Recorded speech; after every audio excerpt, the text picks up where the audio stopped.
इंद्रत्वं सुरसुन्दरी मणिगणैः मन्दारवृन्दारकैः ब्रह्मर्षै परिचारकैः परिवृतो मन्दारमालाङ्कितः आगस्त्यायुधपुत्रमित्रसहस्रास्यै स्वकैर्वाहनैः सन्तुष्टोऽर्चनया मया श्रितपरिचाराय कृतोऽभः।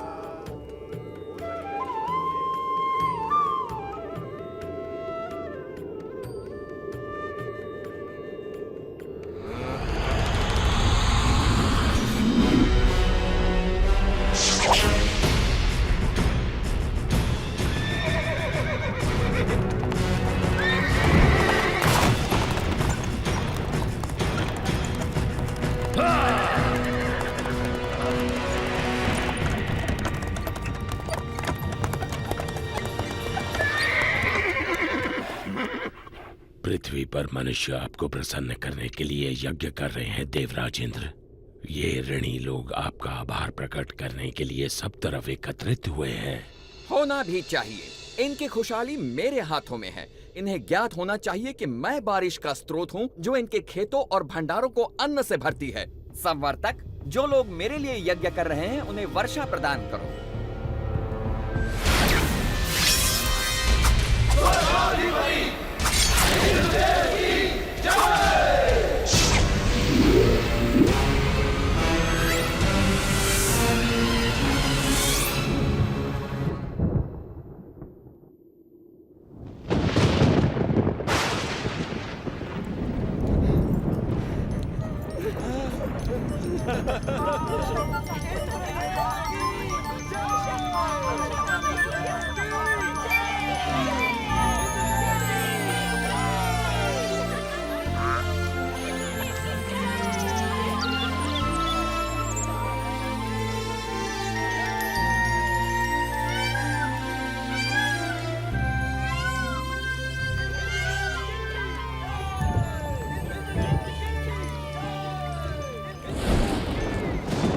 पृथ्वी से आ रहे इस कोलाहल को सुनिए देवराज इंद्र। आप सचमुच सबसे शक्तिशाली हैं। स्वर्ग का देवता हूँ, इंद्र जो हूँ मैं। इंद्र, तुम अपनी मर्यादा भूल रहे हो। तुम केवल अपने कर्तव्य का पालन कर रहे हो, भगवान विष्णु का आदेश पूरा कर रहे हो।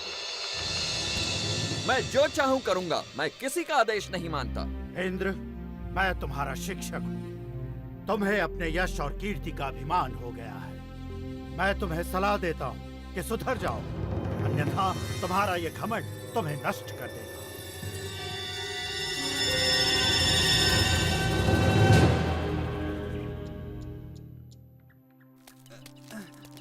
संभाल के ले चलना।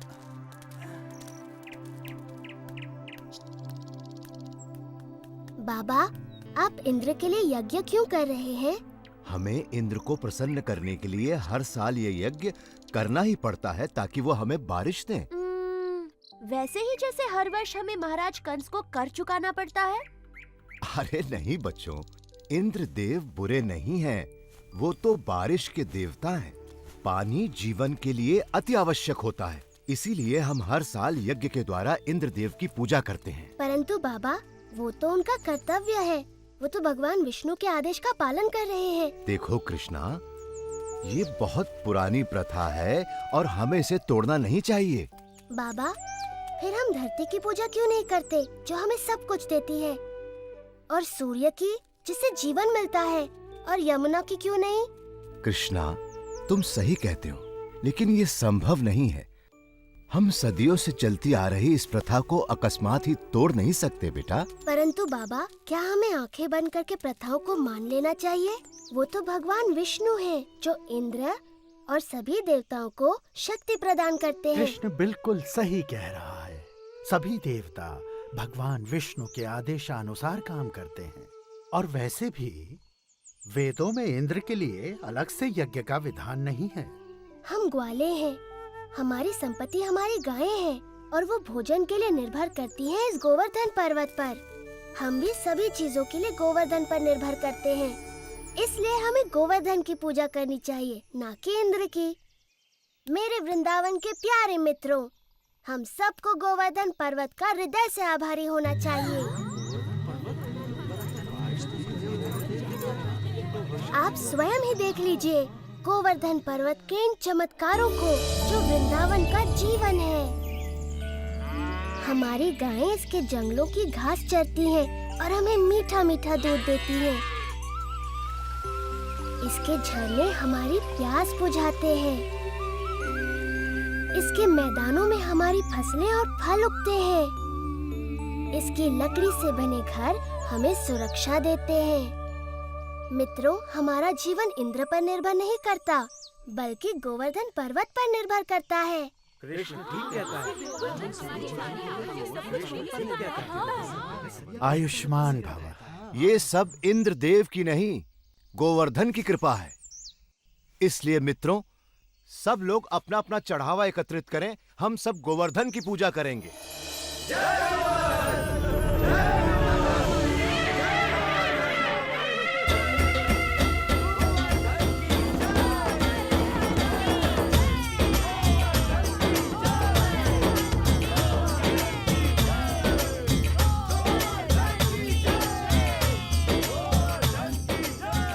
मैं गोवर्धन हूँ। मैं तुम्हारी प्रार्थना से बहुत प्रसन्न हूँ। अगर तुम सभी अपने पशुओं के साथ मेरी परिक्रमा करोगे तो मैं बहुत प्रसन्न होऊंगा।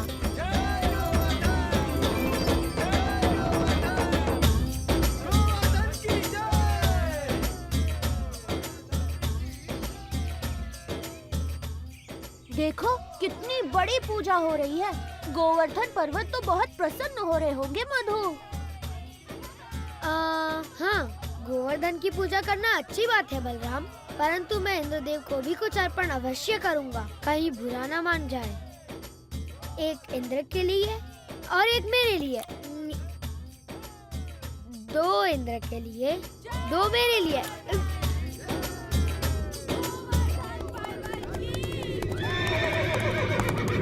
देखिए तो, वृंदावन वासी गोवर्धन पर्वत की पूजा कर रहे हैं। ये तो बड़े अचरज की बात है। उनकी ये हिम्मत! मुझे तुरंत इंद्र को सूचित करना होगा।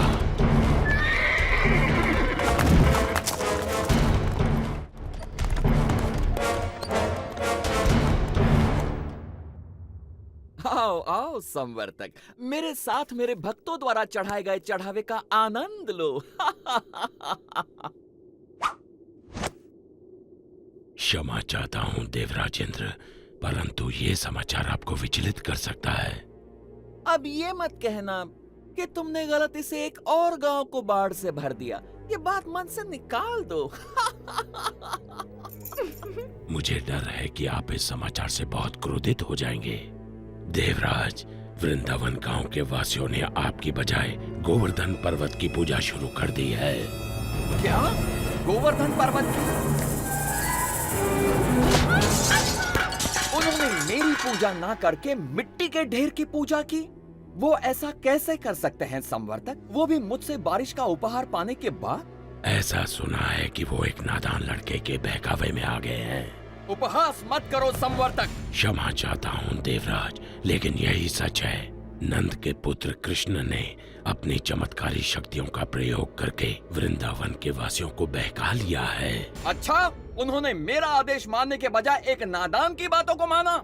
इन लोगों का दिमाग खराब हो गया है। देखना अब इन पर मेरा कहर बरसेगा। सुनो संवर्तक। जी देवराज। जाओ और वृंदावन को डुबो दो, गोवर्धन के त्योहार को बर्बाद कर दो और वृंदावन के वासियों को इस दुस्साहस की सजा दो।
हम कुछ नहीं कर सकते।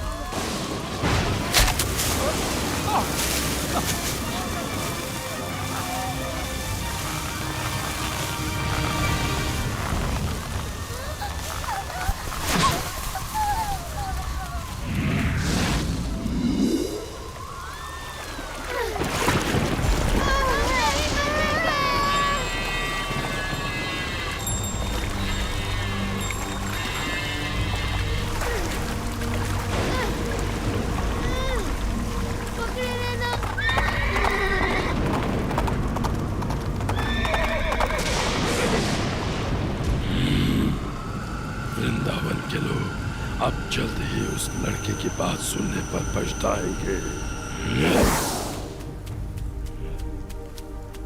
इंद्रदेव हम सभी का विनाश करने पर तुले हैं। कुछ करिए नंद महाराज। मेरे प्यारे कृष्ण, मैं जानता हूँ तुम हमारा हित ही चाहते थे, लेकिन तुमने इंद्रदेव को कुपित कर दिया।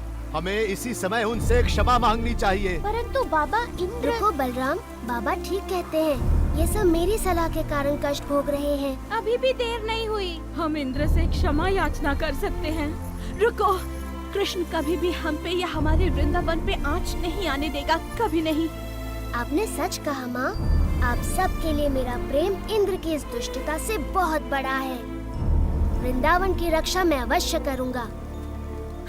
कृष्णा, मेरे बच्चे।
इतने तूफान के बाद भी ये असंभव है। यदि हम इंद्र के आदेश अनुसार इस छोटे से गांव को तबाह नहीं कर पाए तो वो हम पर कोई दया नहीं करेंगे। आगे बढ़ो मेरे योद्धाओं, ये तूफान तब तक थमना नहीं चाहिए जब तक वृंदावन पूरी तरह पानी में डूब न जाए।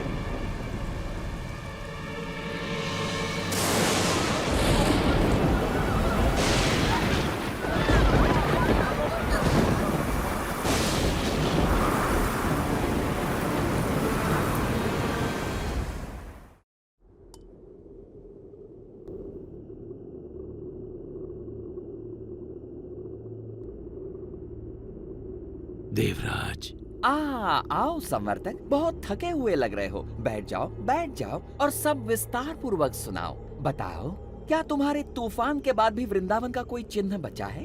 देवराज, आपके योद्धाओं ने पिछले 6 दिन और 6 रातों से तूफान मचा रखा है, जिसमें आग की तरह बिजली कड़क रही है और घनघोर वर्षा हो रही है। मनुष्य ने इससे पहले ऐसा दृश्य कभी नहीं देखा। अच्छा है, बहुत अच्छा है। अब तक तो वृंदावन पूरी तरह डूब चुका होगा। काश मैं ऐसा कह पाता देवराज इंद्र, लेकिन सच ये है कि हमारे तूफान भी कृष्ण के सामने नहीं टिक पाए। मेरे तूफानी योद्धा एक बच्चे से परास्त हो गए। उसने गोवर्धन पर्वत को अपने सिर पर उठा रखा है और वो वृंदावन वासियों और उनके पशुओं की रक्षा कर रहा है। हम परास्त हो गए। लगता है तुम्हारी आंखों को धोखा हुआ है संवर्तक। 6 दिनों से कड़क रही बिजली ने तुम्हें अंधा कर दिया है। मेरे वाहन ऐरावत को बुलाया जाए। मैं स्वयं वृंदावन जाकर इस चमत्कार को देखना चाहूंगा।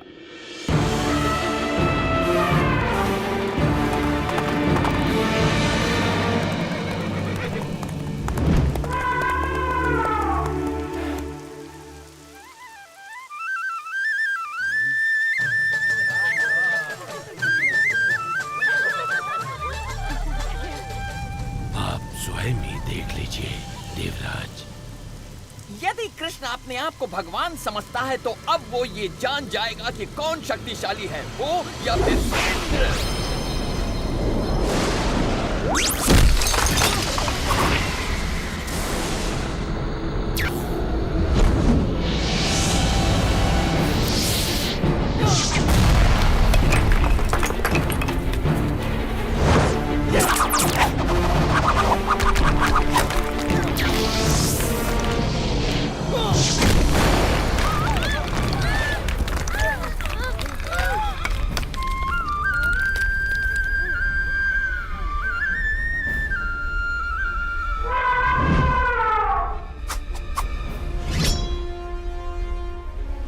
इंद्र के क्रोध से बच नहीं सकते। कृष्ण की बात मानने का दंड भुगतना होगा।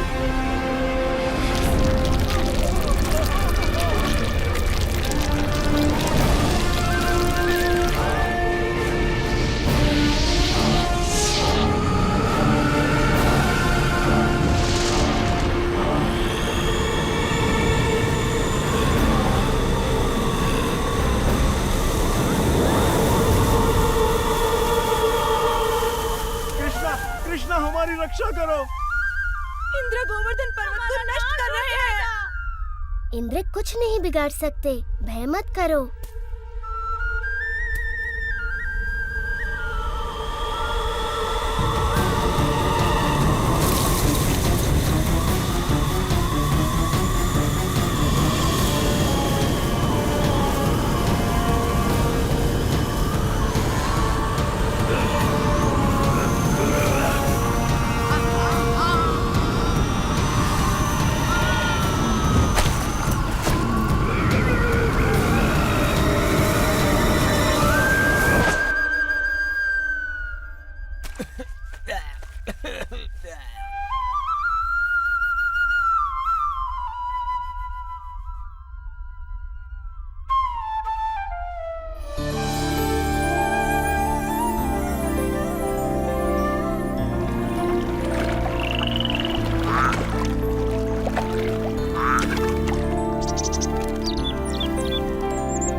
थम चुका है।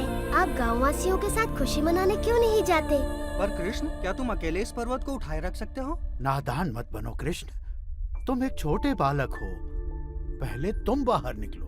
आप बहुत दयालु हैं।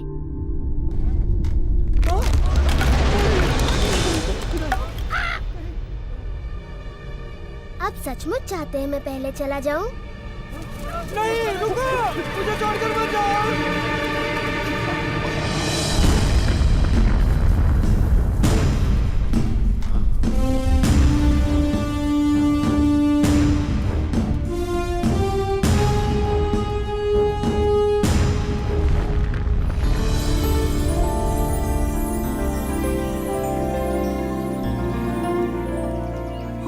आभारी हैं, तुमने हमें बचा लिया कृष्ण, हम सुरक्षित हैं। आभार मेरा नहीं, गोवर्धन पर्वत का मानिए।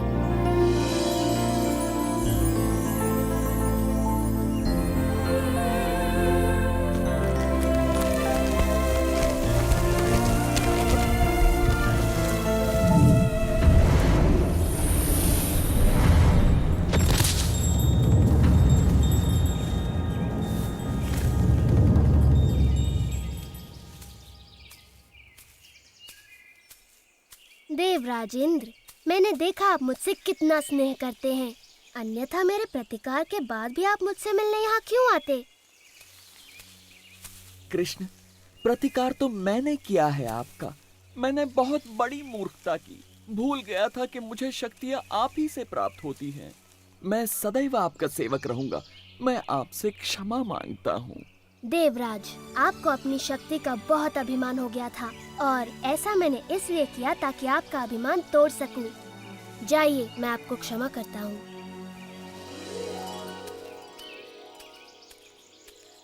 हाँ, इतना असाधारण बालक हमारे साथ यहाँ वृंदावन में रहने आया है। मैं तो बस इतना जानती हूँ कि ये मेरा प्यारा बच्चा है, मेरा दुलारा कृष्णा। कृष्णा की जय हो।